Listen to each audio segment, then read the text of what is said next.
ચાલો મિત્રો, આજે આપણે સરસ મજાની પાઉંભાજી બનાવીશું। તે માટે મેં અહીંયા ગાડી થોડું ફ્લાવર, ગાજર અને વટાણા લીધા છે, એક ટુકડો બીટ લીધું છે અને એક બટાકો કાપી લીધું છે।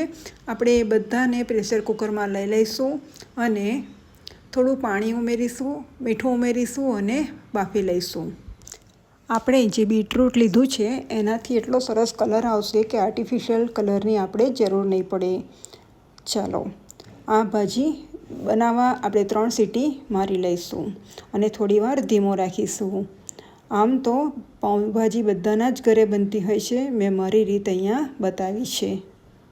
થોડા લસણની કળીઓ છે, 2 ઇંચ જેટલું આદું છે અને 2 ટેબલસ્પૂન જેટલું કાશ્મીરી લાલ મરચું છે। એ બધાને મેં ભેગું વાટી લીધું છે, પાણી રેડીને થોડું, કે જેથી કરીને સરસ મજાની એવી એની પેસ્ટ તૈયાર થઈ જાય। આપણું કુકર થાય છે ત્યાં સુધી આપણે ડુંગળી, ટામેટાં અને કેપ્સિકમ પણ કાપીને તૈયાર કરી લઈશું।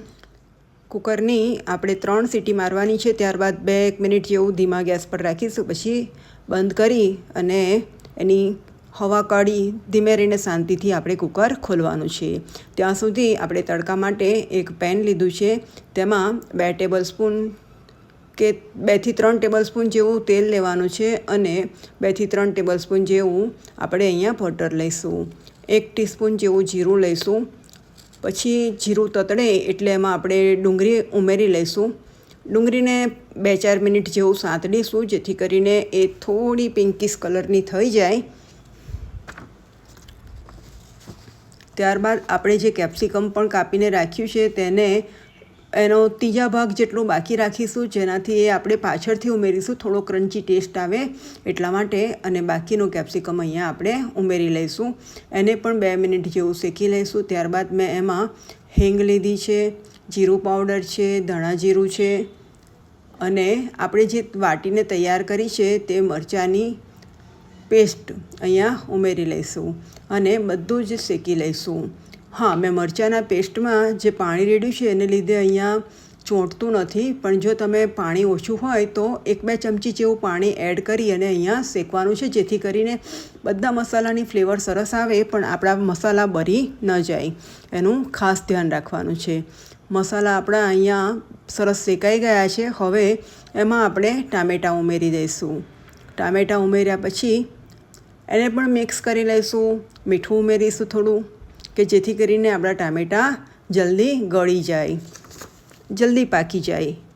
હવે ટામેટાં આપણા 3-1 મિનિટ થઈ ગઈ છે, સરસ મજાના પાકી ગયા છે, જુઓ જોઈ શકાય છે, એકદમ સ્મૂથ લૂઝ થઈ ગયા છે। હવે જે આપણે કેપ્સિકમ રાખ્યું હતું એ ઉમેરી લઈશું અને મેસરથી અહીંયા થોડું થોડું મેશ કરી લઈશું, કે જેથી કરીને બધી ફ્લેવર છૂટી થાય અને આપણી પાઉંભાજીમાં સરસ મજાની એક એની ફ્લેવર મસાલાની આવી જાય। હવે આપણે જે બાફીને રાખ્યા હતા તે બધા શાકભાજી આપણે અહીંયા ઉમેરી લઈશું।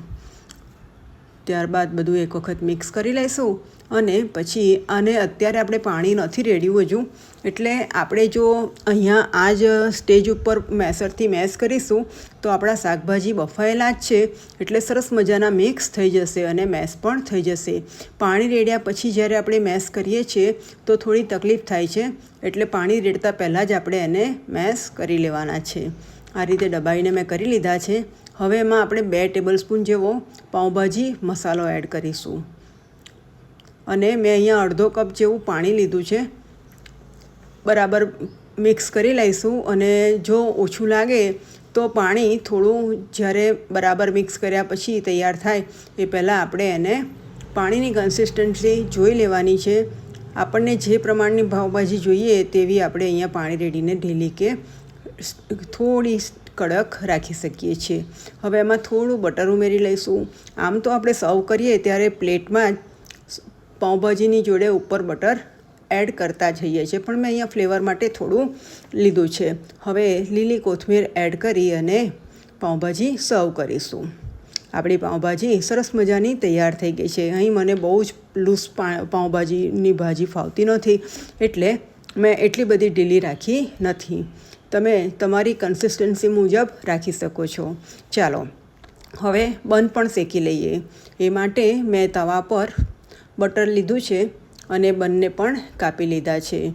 હવે તેની અંદર થોડા લીલા ધાણા અને આપણે જે તૈયાર કરી છે તે પાઉંભાજી 1 ચમચી જેવી લઈ અને એને થોડી ફેલાવી દેવાની છે, સ્પ્રેડ કરી લેવાની છે. પછી આપણો બન કાપી અને એમાં મૂકી ઉપરથી થોડું બટર લગાવી અને બરાબર બંને શેકી લેવાનો છે.